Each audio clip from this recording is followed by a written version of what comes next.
Friends, welcome back to my channel. আশা করি সবাই ভালো আছো, আমিও খুব ভালো আছি। আজকে আমি বলি যে চ্যানেল প্রমোট করা কাকে বলে, এটা দিয়ে স্টার্ট করছি। আমরা জানি যে অনেক বড় বড় ব্লগার আছে যারা কিনা ছোটোখাটো, যারা কম আর কি চ্যানেল, মানে যারা উঠতি চ্যানেল, যাদের পাবলিসিটি একটু কম, তাদেরকে হেল্প করে। আমরা জানি তার জন্য কমিউনিটি, তার জন্য পাবলিসিটি। কমিউনিটি মানে কমিউনিটি হয়তো লিঙ্ক শেয়ার হলো, সেখানে ভিডিও দিয়ে দেওয়া হলো, সেখানে গিয়ে আমরা দেখতে পারি সেই বড় ব্লগারের কমিউনিটি থেকে আমরা জানতে পারি যে অমুক ব্লগার আছে, যার ভিডিও আমরা দেখলেও দেখতে পারি যদি আমাদের ভালো লাগে। মানে এটা অনেকটা রেকমেন্ডেশনের মতো চলে আসে। আমরা তখন কি মনে করি যে বড় ব্লগার একজন যখন এটাকে রেকমেন্ড করছে, তার কমিউনিটিতে দিচ্ছে, মানে তার স্ট্যান্ডার্ডটা হয়তো সেরকম বা বেটার, আমরা এটা দেখতে পারি যদি আমাদের ভালো লাগে। জাস্ট একটা রেকমেন্ডেশন এইভাবে হয়। আরেকটা কীভাবে হয়, যদি সেই বড় ব্লগার তার চ্যানেলে সেই ছোটো চ্যানেলটার, যার কিনা প্রমোট করছে, তার নামটা নেয় বা তার সম্বন্ধে মুখেও বলে যে অমুক চ্যানেল আছে, অমুক নামে, সেখানে গিয়ে তোমরা ভিজিট করতে পারো, দেখতে পারো যদি তোমাদের ভালো লাগে। এইভাবে হয়। বা আরেকভাবেও হয়, যদি কোনো চ্যানেলকে আসে না, বড় ব্লগারদের বাড়িতে ভিজিট করতে আসে, তখন তারা একই ফ্রেমে এসে, ভিডিওর ফ্রেমে মুখ দেখিয়ে চ্যানেল প্রমোট করে বা চ্যানেলটাকে কমিউনিটিতে তোলা হয়। এই কথাটাই তো হয়। তাহলে বিভিন্নভাবে হয়। শুধু যে আমি আমার কমিউনিটি পোস্টে কোনো চ্যানেলকে রেকমেন্ড করে দিলাম, তাহলেই তাকে আমি কমিউনিটিতে তুললাম বা পাবলিসিটি দিলাম, তা নয়। আরও দুটো পন্থা আছে আমার। তাই বলি, আজকে ডাইরেক্ট আমি চলে আসছি টনদীপের ভিডিওতে। আমরা দেখেছি ভিডিও লাস্ট থেকে আমি শুরু করছি। মানে লাস্টের সেই বক্তব্য, যেটা কিনা বসে হয়, দাঁড়িয়ে হয় বা ফাঁকা জায়গায়, মানে কন্ট্রোভার্সি, সেইটা হয়। তা কন্ট্রোভার্সির একটা পার্ট থাকে, 5 মিনিট, 10 মিনিট বা 7 মিনিট, এরকম একটা ছোটো একটা পার্ট, মানে ছোঁয়া থাকে। তা সে পার্টটা আজকে ছিল। আচ্ছা, সেই পার্টে বলা হচ্ছে যে যখন নাকি টনদীপের বিরুদ্ধে কোনো কমিউনিটি কোনো ভিডিও কোনো চ্যানেল করে, সেটা নাকি যদি পছন্দ হয়, তাহলে টিনা তার কমিউনিটিতে তোলে, মানে এইভাবে চ্যানেল প্রমোট করছে। আচ্ছা, আর সেটা হচ্ছে মানে টনদীপের বিরুদ্ধে বলা হচ্ছে যেখানে।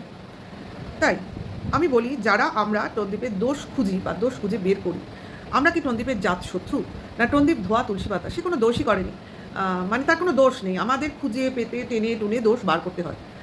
সে তো পরকীয়া করেনি, সে তো অনলাইন চ্যাটিং করেনি, তারপরে তাকে তো আমরা কোনো বাজে কাজ করতেও দেখিনি।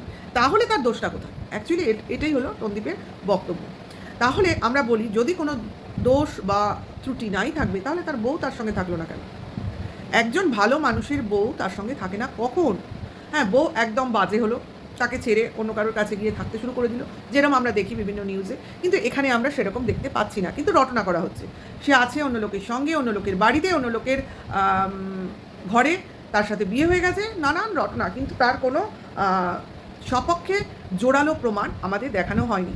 ওই যেগুলো দেখলে লোকে বুঝতে পারবে না, কল রেকর্ডিং, ভুয়ো, ফেক, সেগুলো শুনিয়ে, আর ওই কিছু ফটো যেগুলো কিনা ইনস্টাগ্রামে থাকে, যার কিনা সত্যতা বিশালভাবে একটা বড় কোয়েশ্চেন চিহ্ন। আমরা জানি ফেসবুক যে কত বড় ফেক ব্যাপার। অরিজিনালিটি অনেকেই লুকিয়ে নিজের ফেসবুক অ্যাকাউন্ট তৈরি করে, ইনস্টাগ্রামেও হতে পারে। তার ফটো নাই দিতে পারে, প্রোফাইলটা আমরা ডিসক্লোজ নাও করতে পারি, অরিজিনাল প্রোফাইল দিলাম না, সেখানে আমি অন্য কারোর ফটো দিয়ে দিলাম। এরকম অনেক আমরা অ্যাকাউন্ট দেখতে পাই যেখানে কিনা আলিয়া ভাটের ফটো রয়েছে। তাহলে কি সেই অ্যাকাউন্টটা আলিয়া ভাটের? অসম্ভব। সে নিশ্চয়ই অন্য কোনো সাধারণ লোক তার প্রোফাইলটা দিয়ে চালাচ্ছে। এরকম অনেক প্রোফাইল আছে যেখানে ফুলের ছবি, তাহলে সেটা কি কোনো ফুলের অ্যাকাউন্ট? অ্যাকচুয়ালি না, অন্য কারোর অ্যাকাউন্ট যে কিনা ওই ছবিটা প্রোফাইলে ইনক্লুড করেছে। তাহলে এখানে যেটা এস সরকারের প্রোফাইল বা ফটো বলে দাবি করা হচ্ছে, সেটাই যে এস সরকারের অরিজিনাল এস সরকারের ফটো, সেটার মানে অ্যাকচুয়ালিটিটা কে বলবে? আমার তো এখানেই সন্দেহ যে এই অরিজিনাল, যেমন কিনা আমরা টনদীপকে চিনি, যেমন কিনা আমরা টিনাকে চিনি, যেমন কিনা আদার্স লোককে চিনি, যেমন আমাকে আপনারা দেখেন, আমি আমার ভিডিওতে আমার প্রোফাইল, অরিজিনাল প্রোফাইল নিয়ে এসে ভিডিও করি। এখানে হয়তো লোকের অতটাও সন্দেহ থাকে না, যেহেতু আমার ভয়েস, আমার ফটো, আমার মানে অ্যাক্টিভিটিসগুলো ভিডিও মাধ্যম প্রকাশ পাচ্ছে। কিন্তু এস সরকারের সেইভাবে কোনো অ্যাক্টিভিটিস কিন্তু তার চ্যানেলে নেই, কোথাও নেই। না ফেসবুকে আছে, না ইনস্টাগ্রামে আছে, না ইউটিউবে আছে। আর যেগুলো ওনার অ্যাক্টিভিটিস আছে তাতে কিন্তু মিউজিক দেওয়া আছে, তার অরিজিনাল ভয়েস কিন্তু সেখানে নেই। কারণ সব কিছুই কিন্তু ব্যাকগ্রাউন্ডে চলে। আর ভয়েস, অরিজিনাল লোক, অরিজিনাল ভয়েস, এটা যারা নিজেরা না চায় কখনো সামনে আসে না। কাজেই যেগুলো চলছে সেগুলো যে কতটা ফেক, যারা বোঝার তারা বুঝছে, তবে ম্যাক্সিমাম লোকই এগুলো এনজয় করছে। কারণ অরিজিনাল খবর কখন আসবে, কী আসবে, সেই ধৈর্যটা আর কেউ রাখতে পারছে না। যাই হোক, সেটা যে না, আমি অন্যদিকে চলে গেলাম। কথাটা হচ্ছে টনদীপের বক্তব্য যে আমার বিরুদ্ধে যে বলে তার কমিউনিটি সে কিনা তিনার কমিউনিটিতে ঝোলে, এটা হলো বক্তব্য। আচ্ছা, তার জন্য রণদীপের ইচ্ছে করছে ওই বাংলাদেশি কুলাঙ্গার আছে না একটা, যে কিনা অল টাইম একটা বাজে ভাষায় গালাগালি দিয়ে ভিডিও করে এবং যার মুখ দেখায় না, তার ভিডিওটা কমিউনিটিতে তুলতে ওর ইচ্ছে করছে। কারণ ওর বিরুদ্ধে মানে টিনার বিরুদ্ধে সেখানে কিছু কথা সবসময় বলা হয়, কল রেকর্ডিং পাস করা হয়, মানে যত পিছনে লাগা জিনিস ওখানে করা হয়, তো সেইগুলো ওর কমিউনিটিতে তুলতে ইচ্ছা করছে। কিন্তু ও ভেবে দেখলেও সেটা করা ঠিক হবে না। আমি বলি এটা ও ভেবে দেখেনি। এখানে ওর যে অ্যাডভাইজার মানে আইনের যে অ্যাডভাইজার আছে তার সাথে কথাই বলেছে, হয়তো জিজ্ঞাসা করেছে, সে বলেছে এটা করাটা ঠিক হবে না। কারণ যার ভিডিওতে ও কমিউনিটিতে দেবে বলছে তার ভিডিও যে কতটা ফেক সেইটা দিয়ে ও বিপদে পড়বে, নাহলে ও কমিউনিটিতে তুলেই দিত। কারণ ওটা দেওয়া মানে একটা প্রমাণ থেকে যাওয়া।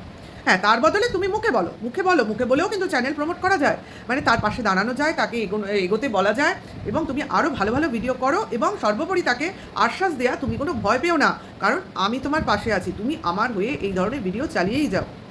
তা বলি, রণদীপ যা বলছে, যা করছে, যা ভাবছে সেটা তো ওর ব্যাপার। এর ভিউয়ার্সরা কি এবার বুঝতে পারছে যে রণদীপ কী ধরনের চয়েসের লোক, কী জিনিসটাও ভালোবাসে, কী ধরনের নোংরামিটাও পছন্দ করে? আশা করি এটা ওর বোঝা হয়ে গেছে। আমরা কিন্তু ভিডিও করি রণদীপের বিরুদ্ধে, যেগুলো ও বলে টিনার বিরুদ্ধে সেগুলোকে নিয়ে, বা টিনার বিরুদ্ধে যে কন্ট্রোভার্সিগুলো আসে সেগুলোকে নিয়ে।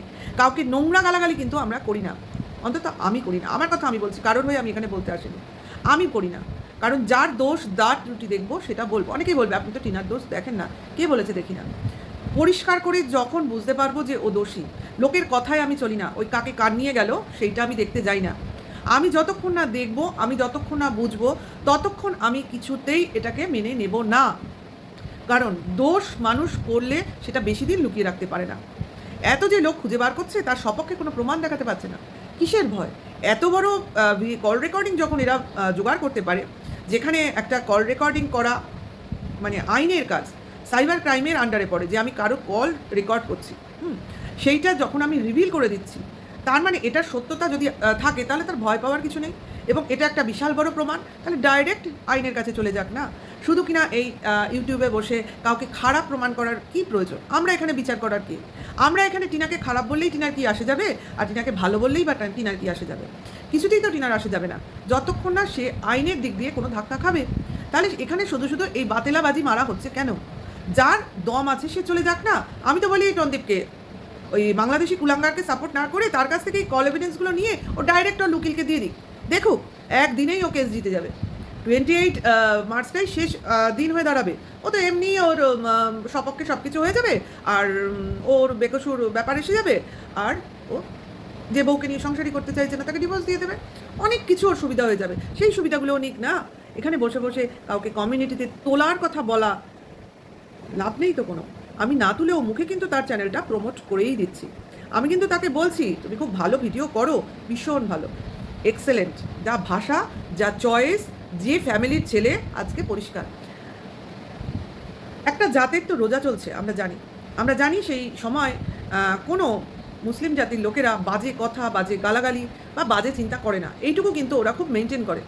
তাহলে আমি বলি, এই যে বাংলাদেশি কুলাঙ্গারটা আছে, এ কোন জাতে পড়ে? এ তো কোনো কিছুই মানে না, মুখই দেখায় না, ভাবে আমি যখন মুখ দেখাই না তাহলে আমার পরিচিতি কেউ ডিসক্লোজ করতে পারবে না। আইডিটাও কি ফেক? আমারও মনে হয় আইডিটাও ফেক, নাহলে এত গলাবাজি, এত আসে থেকে। কিন্তু আইন কানুনের হাতও মনে হয় এত ছোট নয়, কোনো না কোনো ব্যবস্থা তো হবেই। আর এটা যে কোন এস সরকারের গলা বা এস সরকারের গলায় কে কথা বলছে, এগুলো কিন্তু রিভিল হওয়া এবার প্রয়োজন। কারণ আমরা টিনার ভিডিওতে কোনো এস সরকারের ভয়েস শুনিনি, কোনোদিন শুনিনি যেটা এস সরকার কথা বলছে এটা ভয়েস, শুধুই মাত্র বিভিন্ন লোকের কল রেকর্ডিং, ফোন, এসবে শোনা গেছে। তাহলে এই ভয়েসটা এবার কার? অরিজিনাল এস সরকার না অন্য কেউ এস সরকারের নাম নিয়ে কল করছে? এটা একটু আমাদের জানার কিন্তু এখন বিশাল প্রয়োজন এসে গেছে। কারণ এই ফেক আইডি, ফেক লোক, ফেক মানুষ দিয়ে অনেক বড় স্ক্যাম চলছে। একটা মেয়ের জীবন শেষ করে দেওয়া হচ্ছে, মেয়েকে কলঙ্কে একদম ঢেকে দেওয়া হচ্ছে। এইটা যদি ঠিকভাবে প্রকাশ হয় বা অরিজিনালিটিটা যদি সবার সামনে এসে পড়ে, তাহলে মনে হয় যে আসল দোষী সে ঠিকই সাজাটা পাবে। চিৎকার করে যাচ্ছি কিন্তু চিৎকারের ফল পাচ্ছি না। যাই হোক, এত সহজে আমি হতাশ হই না, আমি যথেষ্ট ধৈর্য ধরি। কোনো মেয়েকে এত তাড়াতাড়ি আমি মানে কি বলবো, মেয়ের সঙ্গে এতদিন থেকে তাকে সঙ্গে সঙ্গে একটা ছোট ঘটনায় কখনো তার সাথ ছেড়ে দিতে পারবো না। আরও কিছু এভিডেন্স দরকার, আরও কিছু প্রমাণ দরকার, আরও কিছু জিনিস আমাদের দেখা দরকার। আর যে মেয়েটার নামে বলছে সে তো কিছু বলছে না, কারণ সে এসব কিছু গায়েই মাখছে না। কারোর নামে মিথ্যে কথা বললে সে এইভাবেই গা দিয়ে ধুলো ঝাড়ার মতো ঝেড়ে দেয়। যাই হোক, পরের জিনিসটার আমরা ওয়েট করব, পরবর্তী জিনিসগুলো দেখব, কিন্তু এই কল রেকর্ডিং জাস্ট চলছে না। কিছু লোক দেখছে, আমরা কন্ট্রোভার্সি করছি এই অবধি, কিন্তু এর কোনো জোরালো ভয়েস পাওয়া যাচ্ছে না। যাই হোক, টন্দীপ ঘুরতে যাচ্ছে কোথায় না কোনো এক জ্যাঠার বাড়িতে, যেই জ্যাঠার বাড়িতে ও বিয়ের আগে, মানে বেশ 4-5 বছর আগে গেছিল। তা বলি, একটা বিয়ের অনুষ্ঠান হয়েছে, ছেলের বিয়ে, যার কিনা জ্যাঠা, সে বিয়েতে আসেনি, নিশ্চয়ই এসছে, তার বাড়িতে এরা যায়নি, এটা হতে পারে। যাই হোক, সেই বাড়িতে যাবে এরা, মা আর ছেলে মনে হয়, বাবা নিশ্চয়ই যাবে না, আমার যেটা ধারণা, এখনও দেখিনি, বলাটা ঠিক হবে না, হয়তো কালকের বা আগামীকালের ভিডিওতে আমরা সেটা জানতে পারবো। সেখানে ঘুরতে যাচ্ছে বেশ 4-5 দিনের জন্য। আচ্ছা, সামনে তো হিয়ারিংয়ের ডেট আছে, সেটার আগে নিশ্চয়ই ফিরে আসবে আশা করি, কারণ ঘুরতে যাচ্ছে ঠিক কেসের আগে দিয়ে, এটা ঠিক হজম হচ্ছে না। কী কারণ, কেন, কী বৃত্তান্ত, সেটা আস্তে আস্তে নিশ্চয়ই আমরা বুঝতে পারবো। কেনই বা যাচ্ছে এতদিন পর জেঠুর বাড়িতে, সেটাও একটা প্রশ্ন। সে আবার প্রত্যন্ত গ্রামে, অনেকটা ডিস্টেন্সে, অনেক দূরে, তার জন্য এদের যাতায়াত নেই। তাই আমার অনেক সময় মনে হলো, এই টন্দীপ একদিন বলেছিল যে মেয়েটির সঙ্গে টন্দীপের একটা রিলেশন আছে, টন্দীপের নিজের বলা, সে অনেক ডিস্টেন্সে থাকে, তার সঙ্গে টন্দীপের নাকি সেরকম দেখা সাক্ষাৎ সম্ভব না, জাস্ট যোগাযোগ আছে। তাহলে এই জ্যাঠার বাড়িও অনেক ডিস্টেন্সে, তার বাড়িও অনেক ডিস্টেন্সে, তা সেখানে যাচ্ছে না তো, কোনো সেরকম প্রোগ্রাম নেই তো যে মাকে দেখাতে যাচ্ছে বা কোনো নতুন সম্পর্কে যুক্ত হতে যাচ্ছে। এটাও তো হতে পারে কি না? কারণ আমরা জানি রিলেটিভরাই বিভিন্ন সম্পর্ক করে দেয় নিজেদের লোকেদের, তাই না? দেখা যাক কী হয়, সবই বেরিয়ে আসবে, কারণ এরা যা করে যা করবে সবই কন্টেন্ট এবং ভিডিওর খাতিরেই করবে, যেগুলো দেখার জন্য আমরা বসে থাকবো, ঠিক কি না? তাহলে বলি, শুধুমাত্র কমিউনিটি পোস্ট করলেই কিন্তু কোনো চ্যানেল প্রমোট করা হয় না, মুখে বললেও হয়। আমি নিজে মুখে সেই চ্যানেলের নাম নিয়ে, সেই ভাইয়ের নাম নিয়ে আমি তার প্রশংসা করছি, তার ভিডিও দেখার কথা বলছি, তার মানে এভাবেও আমি চ্যানেল প্রমোট করি। যে সেখানে টিনা মুখে বলে না, জাস্ট কমিউনিটিতে দিয়ে দেয়, ও বলার মধ্যে থাকে না, ওর যেটা মনে হয় এটা দিলে লোক দেখুক, লোক জানুক, এটার জন্য ও দেয়।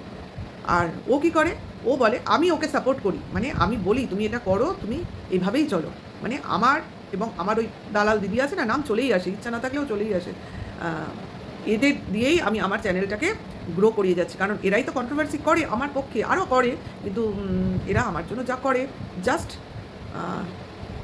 আমি কোথায় রাখবো সেই ভালোবাসাগুলো আমি নিজেই বুঝতে পারি না, তার জন্যই এত বিগলিত হয়ে পড়ি। যাই হোক, যে কুলাঙ্গারকে ও আশ্বাস দিয়েছে, সেই আশ্বাস নিয়ে ওই কুলাঙ্গার তার ভিডিওগুলো চালিয়ে যাক, আর এও তার গতিবিধি করে যাক, কারণ এখানেও ওই কী বলে, ওই দাদাকে বলি যে কিনা ওয়াইটি পরিষ্কার করতে এসেছেন, সেই দাদাও কি শুনেছেন? আরশের ভিডিও দেখেছেন নিশ্চয়ই, কী ভাষা, কী সুন্দর। এরা হলো ইউটিউবে থাকবে, তবে না ইউটিউবটা সুন্দর হবে, একদম সুগন্ধ ছড়িয়ে যাবে। এই পতিতা আর ওই কুলাঙ্গার মিলে যদি ইউটিউব মাতিয়ে দেয়, তাহলে আর ইউটিউব পরিষ্কার করার কোনো প্রয়োজনই নেই, ঠিক আছে? দাদার কানেও নিশ্চয়ই ভিডিওগুলো যাচ্ছে, কারণ দাদার বউ, দাদা তো ভাইয়ের ভিডিও দেখে একদম অজ্ঞান হয়ে যায়।